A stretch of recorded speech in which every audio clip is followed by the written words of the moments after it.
যুধিষ্ঠির রূপী কঙ্কভট তারা চলেছে নিজ রাজসভার দিকে।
দুঃখের সংবাদ নেই তো? না না মহারাজ, আমরা সমস্ত রাজ্য পরিভ্রমণ করে এসেছি মহারাজ। আমাদের রাজ্যের সমস্ত প্রজা আনন্দে রয়েছে মহারাজ। আমাদের রাজ্যের সমস্ত প্রজা কুশলে রয়েছে মহারাজ। কোথাও কোনো দুঃখের সংবাদ নেই মহারাজ, কোথাও কোনো দুঃখের সংবাদ নেই।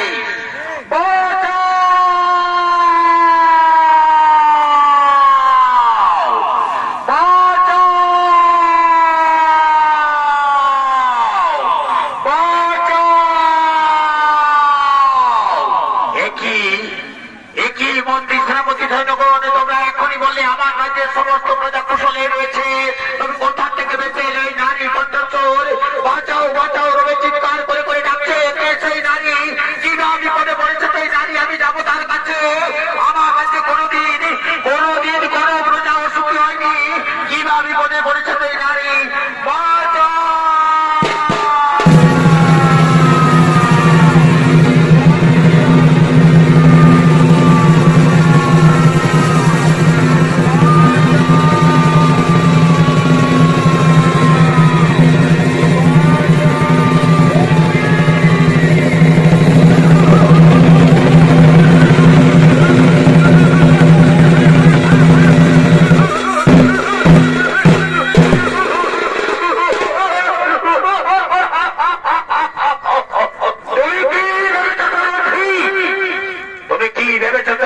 রাজসভায় পালিয়ে এলে তোমাকে কেউ রক্ষা করবে? কেউ রক্ষা করবে না সরথি। এই বিরাট রাজা রাজসভায় বিতকের দিকে আঙুল তোলার মতো কোনো যোদ্ধা নেই সরথি। এই বিরাট রাজা রাজসভায় বিতকের দিকে আঙুল তোলার মতো কোনো যোদ্ধা নেই। কেউ তোমাকে রক্ষা করবে না সরথি, কেউ তোমাকে রক্ষা করবে না। মহারাজ মহারাজ, আপনি তো নিজ চোখে দেখলেন মহারাজ কি চোখে ভাবে আমাকে অপমানিত কলঙ্কিত করার চেষ্টা করেছে মহারাজ। এই অপমানের জন্য কৃতজ্ঞে আপনি দণ্ড দিন মহারাজ। এই অপমানের জন্য কৃতজ্ঞে আপনি দণ্ড দিন। শোনো শোনো সৈরন্ধ্রী, কৃতজ্ঞ তুমি ক্ষমা করে দাও সৈরন্ধ্রী। ক্ষমাই হলো মানুষের মূল ধর্ম, ক্ষমাই হলো মানুষের মূল কর্ম। তাকে তুমি ক্ষমা করে দাও সৈরন্ধ্রী, তাকে তুমি ক্ষমা করে দাও। না, আমি কৃতজ্ঞ কিছুতেই ক্ষমা করতে পারবো না। কৃতজ্ঞ যেভাবে আমাকে অপমানিত কলঙ্কিত করার চেষ্টা করেছে, এই অপমানের জন্য আমি কৃতজ্ঞ ক্ষমা করতে পারবো না। আমারও পঞ্চ গান্ধর্ব স্বামী রয়েছে। এই অপমানের প্রতিশোধ আমি অবশ্যই নেব। এই অপমানের প্রতিশোধ আমি অবশ্যই নেব।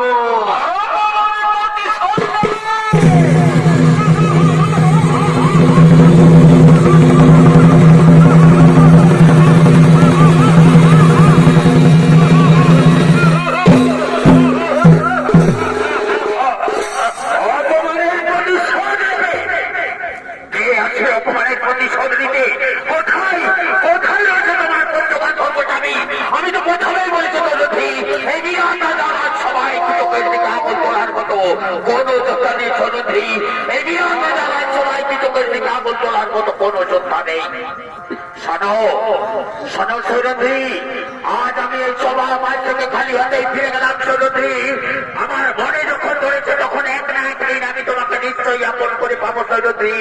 এক না একদিন আমি তোমাকে নিশ্চয়ই আপন করে পাবো। কথাটা যেন মনে থাকে সরন্ধ্রী, কথাটা যেন মনে থাকে।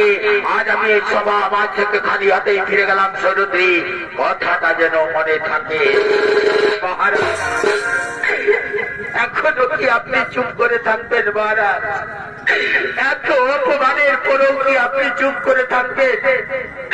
প্রজা হলো রাজার কাছে পুত্র সত্য। প্রজার সুখে দুঃখে বিপদে আপদে রাজার সাহায্যের হাত বাড়িয়ে দেয়। আমিও আপনার রাজ্যের একজন প্রজার মতো। আমার এই অপমানের জন্য আপনি কি কৃতজ্ঞকে দণ্ড দেবেন না মহারাজ? ও, বুঝতে পেরেছি মহারাজ। আপনি যখন আমার দিক থেকে মুখ ফিরিয়ে নিয়েছেন, তখন আমি বুঝতে পেরেছি আপনিও ধৃতরাষ্ট্রের মতো স্নেহবশে অন্ধ হয়ে রয়েছেন মহারাজ। আপনিও ধৃতরাষ্ট্রের মতো স্নেহবশে অন্ধ হয়ে রয়েছেন। তাই তো কৃতজ্ঞকে দণ্ড দেওয়ার মতো ক্ষমতা আপনার নেই মহারাজ। তাই তো কৃতজ্ঞকে দণ্ড দেওয়ার মতো ক্ষমতা আপনার নেই। আমারও পঞ্চগান্ধর্ব স্বামী রয়েছে মহারাজ।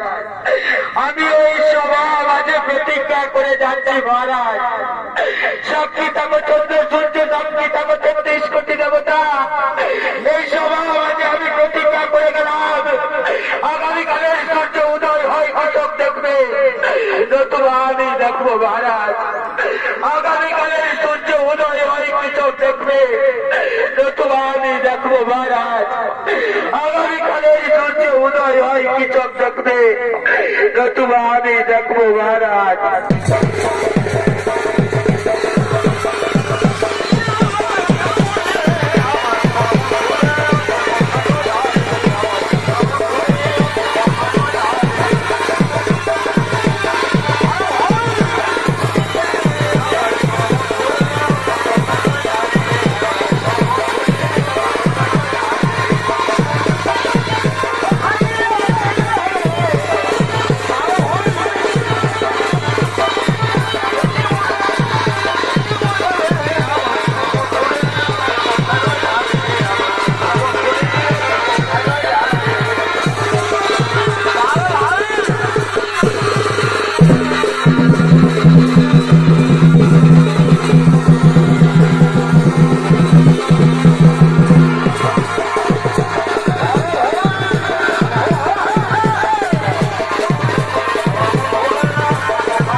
সকলেই ফিরে গেলেন নিজ নিজ আলোয়।